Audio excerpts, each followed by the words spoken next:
নমস্কার বন্ধুরা, মালয়েশিয়ায় বাঙালিয়ানার একটি নতুন রেসিপিতে সকলকে স্বাগত। আজ আমি এসেছি দারুণ মুখরোচক একটি ব্রোকলির রেসিপি নিয়ে। ব্রোকলি বাচ্চা কিংবা বড় অনেকেই কিন্তু খেতে অপছন্দ করে থাকে, কিন্তু আজকের রেসিপিটা আমি এমনভাবে বানাবো যেটা বাচ্চা থেকে বড় প্রত্যেকেই ভীষণ ভালোবাসবে। ব্রোকলিতে কিন্তু অনেক পুষ্টি গুণাগুণও থাকে, সেটা আমাদের সকলেরই জানা। তাই চলুন আজকের রেসিপিটি শুরু করে নেওয়া যাক। এখানে ব্রোকলির এই রেসিপিটা বানানোর জন্য আমি দুটো মিডিয়াম সাইজের ব্রোকলি নিয়েছি।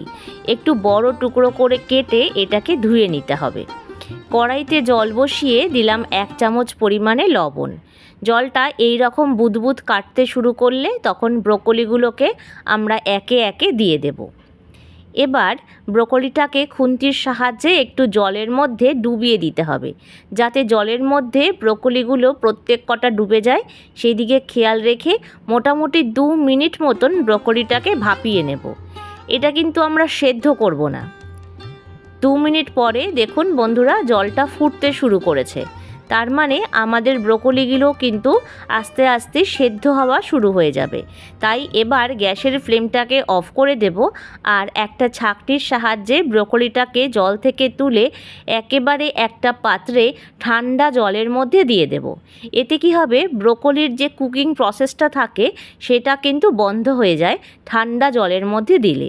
চাইলে বরফ জলও ব্যবহার করতে পারেন। এবার ব্রোকলিগুলোকে সবকটা গরম জল থেকে তুলে এর মধ্যে দিয়ে দিলাম এবং একটু ভালো করে ডুবিয়ে দেব।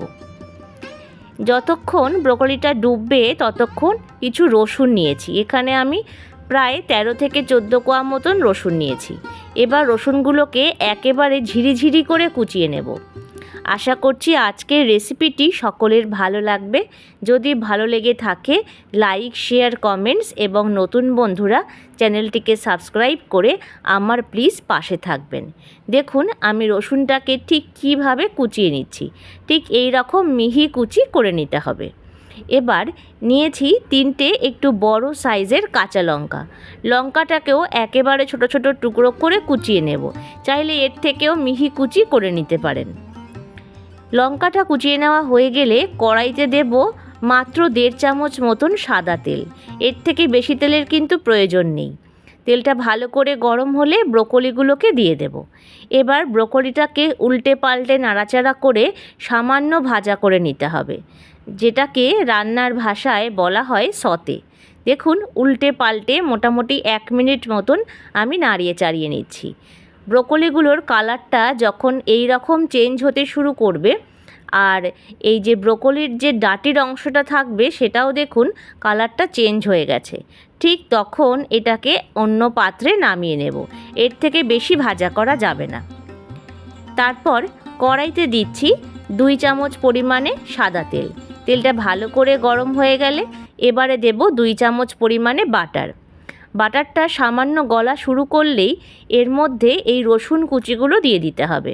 এটা চাইলে সম্পূর্ণ বাটার দিয়েও আপনারা করে নিতে পারেন। বাটারটার যাতে কালারটা চেঞ্জ না হয় সেই দিকে কিন্তু অবশ্যই খেয়াল রাখবেন। এবার রসুন কুচিটাকে হালকা নাড়াচাড়া করে ভেজে নেব। মোটামুটি 1 থেকে 1.5 মিনিট মতন রসুনটাকে গ্যাসের ফ্লেমটা কমিয়ে নিয়ে ভাজা করে নিতে হবে। রসুনটা যখন হালকা নরম হতে শুরু করবে দেখুন কালারটা কিন্তু আস্তে আস্তে চেঞ্জ হবে।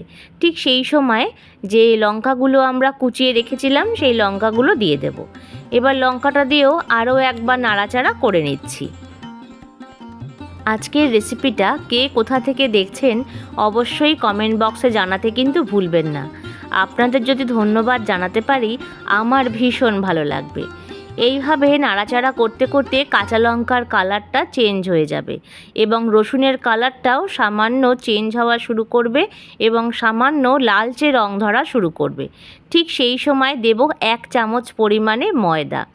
এখনও অবধি যে কয়টি উপকরণ আমি দেখিয়েছি এটা কিন্তু প্রত্যেকেরই ঘরে থাকে। এবার খুন্তি দিয়ে ময়দাটার সাহায্যে ভালোভাবে নাড়াচাড়া করে এটাকে ভাজা করে নেব।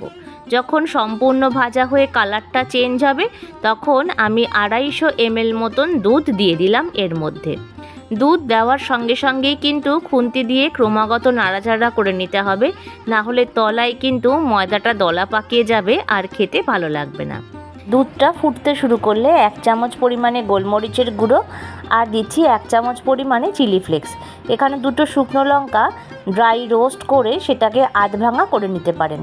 আমি এখানে চিলি ফ্লেক্সের প্যাকেট ব্যবহার করেছি।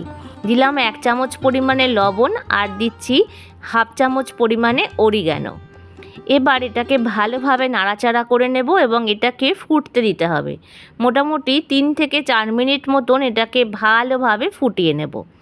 এখন যতটা পাতলা দেখা যাচ্ছে ঠিক সেরকম পাতলা অবস্থাতেই এই ব্রোকলিগুলোকে দিয়ে দিতে হবে, কারণ এটা কিন্তু ঠান্ডা হয়ে গেলে একদমই ঘন হয়ে যায়।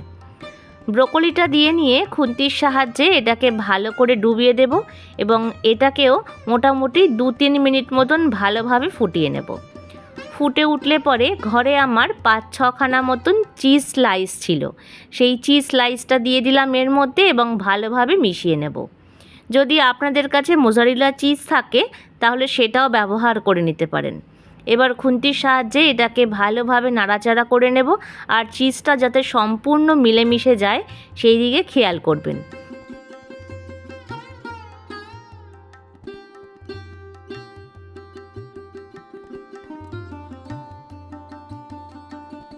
দু থেকে 3 মিনিট পরে দেখুন ব্রোকলিগুলো কিন্তু সেদ্ধ হয়ে গেছে এবং কালারও কিন্তু চেঞ্জ হয়নি।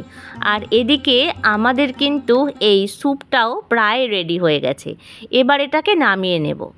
এই রকম ঘনত্ব থাকা অবস্থাতেই কিন্তু এটাকে নামিয়ে নিতে হবে, কারণ যখন এটা ঠান্ডা হবে এটা কিন্তু একেবারেই ঘন এবং ক্রিমি হয়ে যায়। দেখুন ঠিক এই রকম ঘনত্বে এটাকে নামিয়ে নিতে হবে। এই রকম ব্রোকলি স্যুপ খেতে দুর্দান্ত লাগে। এর মধ্যে আপনারা গাজর কিংবা কর্ন এই সবজিগুলোও মিশিয়ে নিতে পারেন। এটা খেতে অসম্ভব সুস্বাদু হয়। বাচ্চা থেকে বড় প্রত্যেকেই এভাবে বানালে ভীষণ ভালোবাসবে। আশা করছি আজকের রেসিপিটি সকলের ভালো লেগেছে।